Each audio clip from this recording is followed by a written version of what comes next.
ભરૂચ પોલીસના action plan સામે ગમે તેવો શાતિર ગુનેગાર પણ લાંબો સમય બચી શકતા નથી. તેનો પુરાવો વાગરા પોલીસે આપ્યો છે.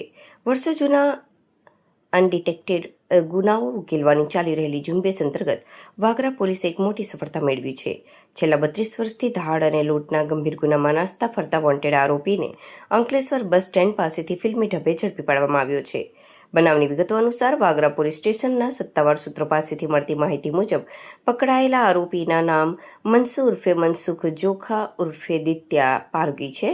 આ આરોપી મૂળ મધ્યપ્રદેશના જાબુઆ જિલ્લાના થાંદલા તાલુકાના બાલવાસા કાંકડવાડી ગામનો વતની છે.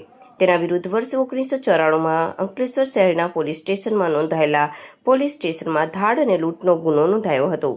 આ ગુના આચર્યા બાદ તે પોલીસની ધરપકડથી બચવા માટે સતત નાસ્તો ફરતો હતો અને પોતાની ઓળખ છુપાવી રહ્યો હતો. લાંબા સમયથી વોન્ટેડ આ ગુનેગાર અંકલેશ્વર બસ સ્ટેન્ડ નજીક કોઈ કામ અર્થે આવ્યો હોવાની અને ત્યાં ઊભો હોવાની ચોક્કસ બાતમી વાગરા પોલીસને મળી હતી. બાતમી મળતા જ એક્શનમાં આવેલી વાગરા પોલીસની ટીમે હ્યુમન ઇન્ટેલિજન્સ અને ટેકનિકલ સર્વેલન્સનો સચોટ ઉપયોગ કર્યો હતો. પોલીસે અંકલેશ્વર જેડીસી બસ સ્ટેન્ડ વિસ્તારમાં વોચ ગોઠવી દીધી હતી અને આરોપી કંઈ સમજે તે પહેલા જ તેને કોર્ડન કરીને દબોચી લીધો હતો. વાગરા પોલીસે હાલ આ રીઢા ગુનેગારની અટકાયત કરી કાયદેસરની કાર્યવાહી હાથ ધરી છે.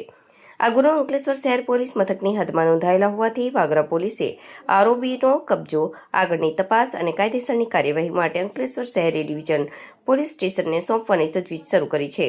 32 વર્ષ જૂના ગુનાના આરોપી પકડાયા. પોલીસ બેડામાં પણ રાહતનો શ્વાસ લેવાય છે.